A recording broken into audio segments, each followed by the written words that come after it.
What's happening, folks? Back with another reaction, back with some more Morrissey. Once again, major shout out to Seb, big friend and champion of the channel, who shared not only Morrissey's material, but Cindy, OMD, Pet Shop Boys, you name it. So, big shout out to Seb. And we're going to listen to another B-side / bonus tune related to the Viva Hate album. And I forgot to look at the metadata for this one, but let me just do that very quickly. We are going to listen to Oh Well, I'll Never Learn, which, once again, even if you were a fan of nothing else that Morrissey does, surely you'd have to give him credit for his title crafting. He has a very funny sense for song titles. So this is the Suede Head B-side. I thought we listened to one that was the Suede Head B-side. Maybe it was a single release with multiple B-side tracks. I'm not sure, but either way, as I said, I'm highly amused by the title.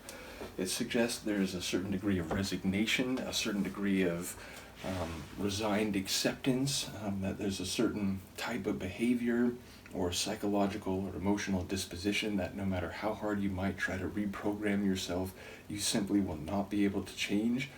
Now, whether that is true in principle or whether that's just a matter of perspective remains to be seen, but yeah, it sounds a bit despondent. It sounds like, whatever vice or whatever shortcoming is implied by the behavior or the perception in question, it does not seem like the protagonist or the narrator is convinced they can ever shed that. So let's find out. This is Morrissey. The tune is Oh Well, I'll Never Learn. And apparently it's one of the B-sides to Suede Head. And again, this is in relation to his 1988 album, Viva Hate. Looking up at the sun, it said please keep away. And so when I ran, you see, I'll never learn. I'll never learn. I'll never learn. And his voice. Even if you knew nothing else, you'd have to give him credit for his voice.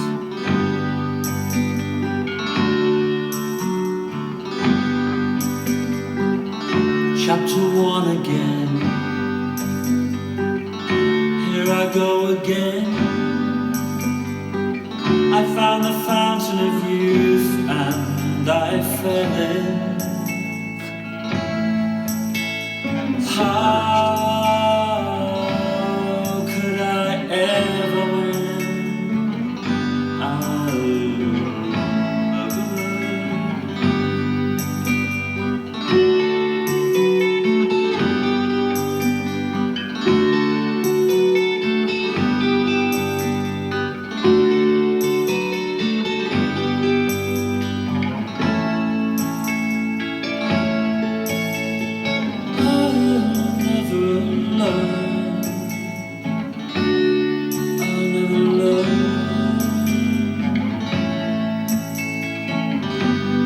Why should I mind?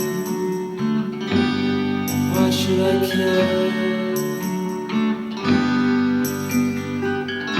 I'll never learn. I'll never learn.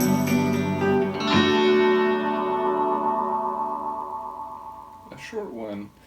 Again, it has that sweet, floaty quality with seemingly darker or like sardonic lyrics. If you had told me, going into the larger slate of reactions I'm going to try to do in this session, that one of the songs I would react to has the lines, why should I mind, why should I care, which one of the reactions, which one of the artists I was going to react to it came from, I bet you I'd be like, that's got to be a Morrissey line. So again, I'm amused at the way he can sing so sweetly and so, again, sardonically or sarcastically.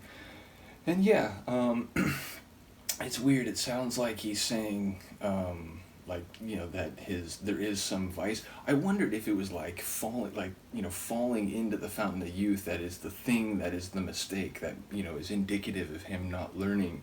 But it hit me that that's a funny concept, that if you were to find the fountain of youth and somehow roll back the clock, whether more literally or just, mentally, emotionally, would then making naive mistakes become less of a moral failure, in the sense that, you know, you are youthful again, and at least in some genuine respect, and therefore youth are expected to make, you know, mistakes based on ignorance, and, you know, part of the learning process is making different choices, or at least wiser choices based on the experiences of those mistakes and failure. But if you never learn, then that process can't happen. So if part of the reason you're never learning is because you're somehow perpetually young, again, even if only mentally, I thought that was a funny twist on the concept, which I wasn't thinking about in advance. But either way, I do love the vocal extensions he does, where he just, it's like his voice is hanging, like it, you know, it feels like because of gravity, or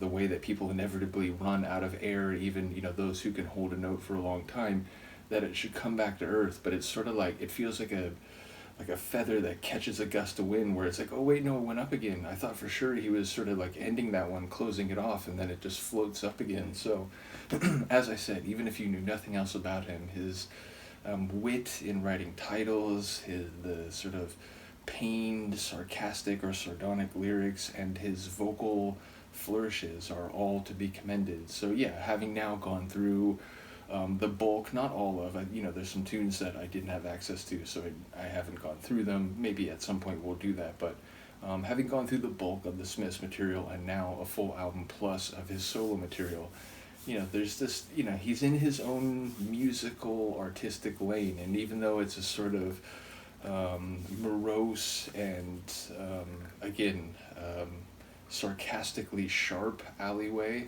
it is an amusing one and an entertaining one. So shout out to Morrissey, again shout out to Seb. Do let me know what you think of this track. I will see you next time. Peace.